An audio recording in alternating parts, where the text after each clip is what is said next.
Hello there, my name's Ian. Today I'm going to show you how to install a clamshell style handguard to your AR-15. All you're going to need is your hands and a clamshell handguard on a carbine length, mid length, or full length M16 style thing, and proper size. Anyway, let me show you how. To install your clamshell handguards, both are exactly the same.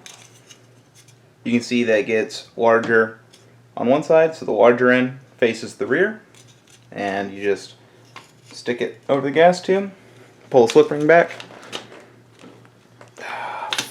You're a big boy. And then you do the exact same thing with the bottom one. Get in there, you. Fuck you, slip ring.